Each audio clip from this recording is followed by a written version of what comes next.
नमस्कार दोस्तों, मैं दीपक शर्मा अंग्रेश आपका स्वागत करता हूं टेक्स्ट बुक सुपर कोचिंग में। और आज मैं आप लोगों के लिए ऑनरेबल सुप्रीम कोर्ट की काफी बड़ी जजमेंट यहां पर लेकर आया हूं। देखिए दोस्तों, अक्सर वह व्यक्ति जो कानून के बारे में ज्यादा जानकारी नहीं रखता, अपनी नासमझी की वजह से लाखों करोड़ों का नुकसान करा बैठता है। कई बार देखने को मिलता है कि जब एक व्यक्ति किसी संपत्ति को खरीदने के लिए जाता है तो कानून की जानकारी के अभाव के चलते उस संपत्ति को बिना रजिस्टर्ड दस्तावेजों के माध्यम से खरीद लेता है।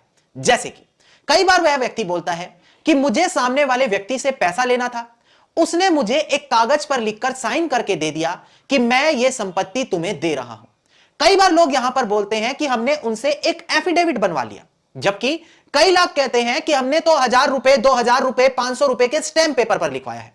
पर सारी जगहों पर चीजें बिल्कुल सेम ये होती है कि वो एक अनरजिस्टर्ड दस्तावेज के माध्यम से संपत्ति को अपने नाम से ट्रांसफर कराने की कोशिश कर रहे होते हैं। आजकल तो फिर भी ठीक है, क्योंकि लोग पढ़ने लगे हैं, कानून के बारे में जानकारी रखने लगे हैं। पर उस समय क्या होता था, मैं बात कर रहा हूं आपके दादा परदादा के समय की, जब लोगों को कानून की समझ नहीं होती थी और वो ऐसे ही कच्चे कागजों से संपत्ति को खरीद लेते थे, यानी कि उन कागजों की रजिस्ट्री नहीं होती थी। और अब जब उन लोगों को इस चीज की जानकारी होती है तो वो इसी बात की कंफ्यूजन में फंसे रहते हैं कि क्या यह दस्तावेज एक वैलिड दस्तावेज है या कानून में इस दस्तावेज को मान्यता नहीं दी जाएगी। अब दोस्तों, आज के इस सेशन में मैं ऑनरेबल सुप्रीम कोर्ट की 11 सितंबर 2024 की काफी बड़ी जजमेंट लेकर आया हूं, जो आप लोगों के लिए एग्जाम्स पॉइंट ऑफ व्यू, इसके अलावा एक बेसिक जानकारी के तौर के लिए भी काफी इंपॉर्टेंट होने वाली है। तो बड़ा इंपॉर्टेंट हमारा आज का सेशन होने वाला है, बड़ी ध्यान से आपको हमारा यह सेशन अटेंड करना होगा। सबसे पहले हम सेशन की शुरुआत में बात करते हैं section 54 transfer of property act के बारे में। देखिए, ट्रांसफर ऑफ प्रॉपर्टी एक्ट ऐसा एक्ट है जो संपत्ति को ट्रांसफर करने से जुड़े हर कानून हमें बताता है। इसके अंदर अगर आप सेक्शन 54 देखें तो यह बताता है कि कैसे एक प्रॉपर्टी को आगे सेल करना चाहिए, यानी कि कैसे एक प्रॉपर्टी को आगे किसी और को ट्रांसफर कर देना चाहिए।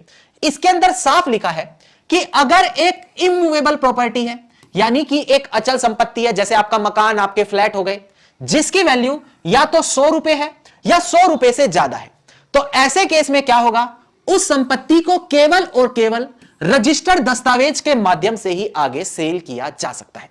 यानी कि कानून भी साफ साफ बोलता है कि अगर आप प्रॉपर्टी आगे किसी को बेचना चाहते हैं और प्रॉपर्टी की वैल्यू 100 रुपए या उससे ज्यादा है, तो वो केवल रजिस्टर्ड दस्तावेज के माध्यम से ही बेची जाएगी। इसके अलावा सेक्शन 17 ऑफ रजिस्ट्रेशन एक्ट भी ऐसा एक्ट है जो साफ बताता है कि किन किन दस्तावेजों को रजिस्टर्ड करवाना अनिवार्य है।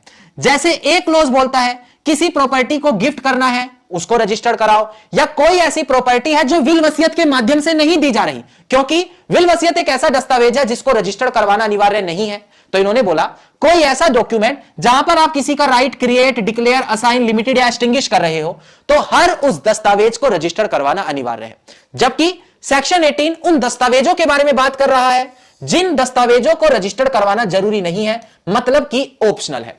अगर आप कंफ्यूज हैं कि आपने एक प्रॉपर्टी खरीदी है, वो रजिस्टर्ड होनी चाहिए थी या नहीं होनी चाहिए थी, उसके लिए आपको सेक्शन 17 पढ़ना है। अगर आप कंफ्यूज हैं कि आपका दस्तावेज रजिस्टर्ड होना चाहिए या नहीं होना चाहिए, उसके लिए भी सेक्शन 18 है। तो सेक्शन 18 बताता है किन किन दस्तावेज को रजिस्टर्ड करवाना जरूरी नहीं है। जैसे कि अगर आप किसी को लीज पर, किराए पर प्रॉपर्टी दे रहे हैं और 1 साल से कम समय के लिए दे रहे हैं, 11 महीने के लिए दे दी, तो उस दस्तावेज को रजिस्टर्ड करवाना जरूरी नहीं होता। तभी आप लोगों ने देखा होगा जब रेंट एग्रीमेंट हम बनवाते हैं 11 महीने का, उसको केवल नोटरी करवा लेते हैं। तो सेक्शन 17 और सेक्शन 18 काफी इंपॉर्टेंट रोल प्ले करता है जब बात आती है दस्तावेजों के बारे में जानने की कि किस दस्तावेज को रजिस्टर्ड करवाना जरूरी है और किसको जरूरी नहीं है। अब हम आगे बढ़ते हैं अपनी अगली बड़ी जजमेंट पर।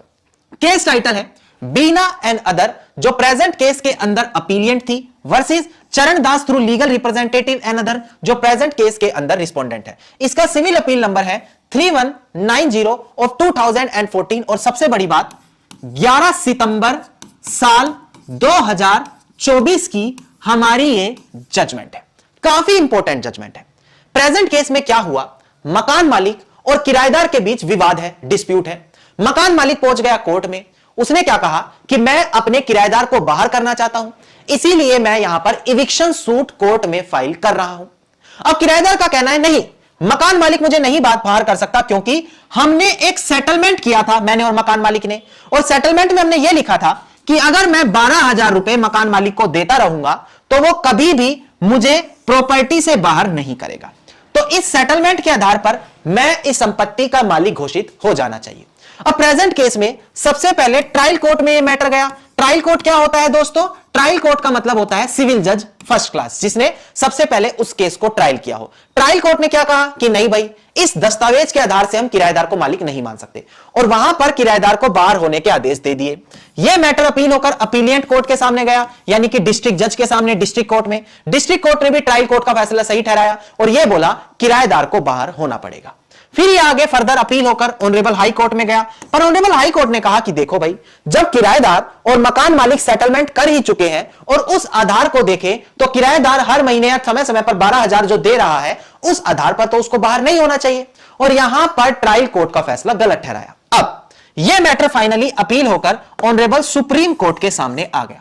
ऑनरेबल सुप्रीम कोर्ट ने कहा कि देखो, किराएदार जिन दस्तावेजों का इस्तेमाल करके मालिकाना पाना चाह रहा है, पहली चीज वो दस्तावेज रजिस्टर्ड नहीं है, और बिना रजिस्टर्ड दस्तावेज के माध्यम से अगर एक प्रॉपर्टी जिसकी वैल्यू 100 रुपए से ज्यादा है उसको ट्रांसफर या सेल नहीं किया जा सकता। इसके अलावा दूसरी चीज यहां पर यह बोली गई कि प्रेजेंट केस में सेटलमेंट में सिर्फ इतना लिखा है कि उसको बाहर नहीं कर सकता, पर कहीं भी यह बात नहीं लिखी कि ऐसे सेटलमेंट से किराएदार उसका मालिक बन जाएगा। तो यह कुछ चीजें ऑनरेबल सुप्रीम कोर्ट ने वहां पर हाईलाइट करी, और आखिरी में यह बोला कि किसी भी प्रॉपर्टी का टाइटल ट्रांसफर नहीं किया जा सकता बिना रजिस्टर्ड दस्तावेज के, जो मैंने यहां पर आज आपको relevant provision section 54 transfer of property act और रेलिवेंट जजमेंट के साथ क्लियर किया।